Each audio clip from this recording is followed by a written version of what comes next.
Sean. Turn that thing off. Oh, hold on. I like what you said there. I want to get this for posterity. Say it again, nice and loud. Seriously? Sure, come on. If nothing else, it'll give me leverage with your old man. Ah, that's your angle. Nice. What I said was, I wish I hadn't been born into the Assassins. I wish I had chosen this life. Is that good enough? Sure, but why is that? Because choice is the central idea of our creed. It underpins everything, right? It's about free will. It's about seeing the evidence before you and saying, yes, this is what I want. Or, no, this isn't for me. But when you're born into a group like this, or any other, like I was, you get mixed signals. You get told over and over again, this is what we believe. These are the rules. This is reality. No deviation. And if you question it, oh, they look at you like you killed a puppy. That's hardly free will. It's a weird irony when free will is your central belief, but nobody wants you to believe otherwise. I don't know how to say it exactly, but I always thought there was something self-destructive about our creed. If free will is the most important moral guidepost we have, we should be free to ignore it. To choose submission, for example. You know what I mean? Like, we should be free to side with the Templars. If it's really my choice, I could do that. Right. It's almost self-refuting. A democracy could democratically elect a dictator or choose to get rid of democracy altogether. Within our creed is the seed of its own destruction. That's what makes it powerful, I think. And fragile. Right. The more freedom you have, the more risky it is, you know? Anyway, my dad has mellowed over the years, but he was strict when we lived on the farm. He ran a tight ship. I never got the impression that I was free to choose my path forward. Our creed, our tenets, they were drilled into my head. By the time I was a teenager, I was following these rules out of a sense of duty. This was just what we did. That happens to a lot of organizations over time. A stagnation sets in, you know? A fundamentalism. Yeah. Following the rules becomes more important than achieving whatever goal you set out for yourself. And people start to lose sight of the reason the rules exist. That's called deontology, or a form of it. Following a rule for its own sake and not for the consequences it has. Yeah, but that feels backwards, doesn't it? Well, I think so. Following a rule is the easy part. Praying, taking a sip of wine, munching on a wafer. Rituals that give comfort. But that's just going through the motions. It makes people feel like they're doing something. When the hard work is, well, actually getting off your ass and doing something productive. I think people just want boundaries. Tight boundaries. They want to see the four walls that pen them in. I don't disagree. Anything outside that, anything that makes life more complex, that's scary. That's why I envy you. You chose this life. You went through that process and you decided, yes, I believe in this. Sure. It didn't stop me from being an insufferable know-it-all as a teenager, but I see your point. I would have loved to have been a know-it-all. I knew nothing. Not until you guys found me. Yeah. It wasn't until I met you, and Bex and Lucy, that I knew. I knew I wanted to be an assassin. Oh, thanks, Des. Come here. Bring it in, bud. I don't normally like touching, but I'll make an exception now. I am not hugging you. You sure? Because I smell very nice today. Can you just turn that off?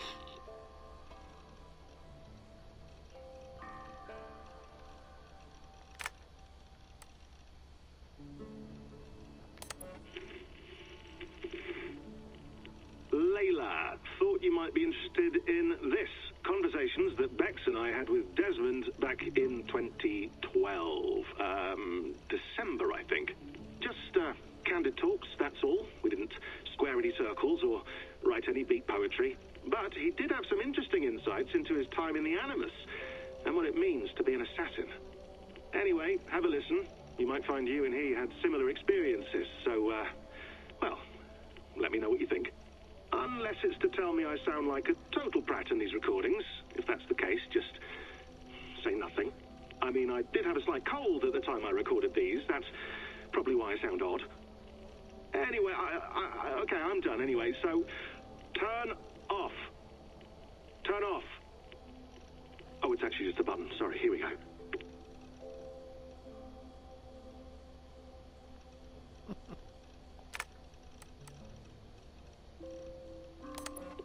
Hold on, I'll just set this here. Do you guys record everything we talk about? Not everything, but you've been using the Animus so much, I thought this was a good chance to learn some things about prolonged exposure. So I'm your guinea pig. No, my guinea pigs are all dead. The Animus was too much for them to handle. Cute.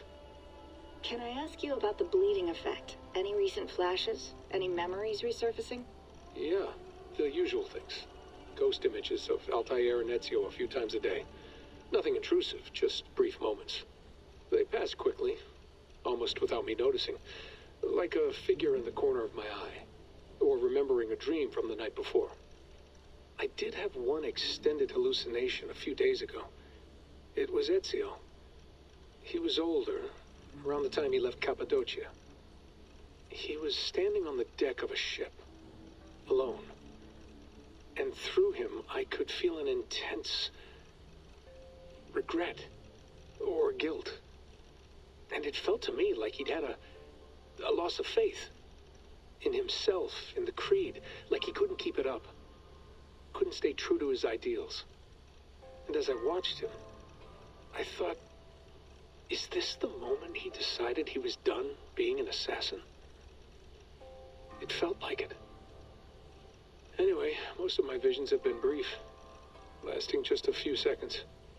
They're like complete memories of small moments that appear suddenly out of nowhere, fully formed. It's a strange feeling. Okay, anything else? I'm starting to see Connor now, too. Though I hear his voice more often than I see him. I'm sure that will change. Oh, yeah, and yesterday, just before bed, I had a memory of being on a beach in the Caribbean with a bunch of sailors. Or maybe they were pirates. I don't know. No idea. Huh, we'll look into that. And how do you feel in general? In general? Well, I feel older, for one. Much older. And it's strangely comforting. I'm collecting the memories and skills and thoughts of so many people. I feel like I've lived a few hundred years or more. Is it possible that if I do this for too long, it'll push my own memories aside? That I'll be everyone but myself after a while? It's possible. That's called identity substitution. It's happened before, but it's rare. And someone with your background shouldn't need to worry.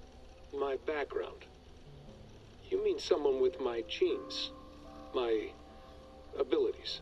You have Isu DNA, and that lets you see things and do things and withstand traumas that other people can't. And I can suffer in ways that others can't. That's not something to be proud of. You mean the apple? Yeah. It has a pull, Bex. It tugs at my brain. It talks to me. Teases me. Drives me mad. And what I did to Lucy. God damn it. Nothing is worth the damage I did. The pain I caused. I know. But you're special. That's the point. I'm not special, Bex. I'm lucky. That's all. I understand. We're assassins. It's our creed that makes us different, not our genes, not our blood. Anyone can join us. That's true. But let's leave that aside for a second.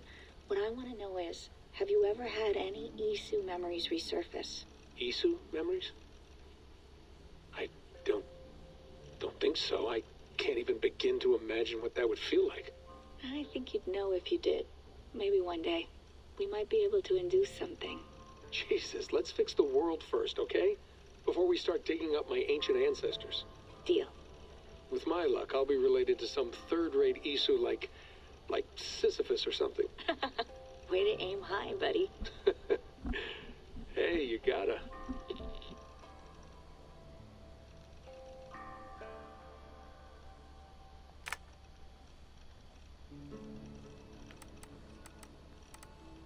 That's weird.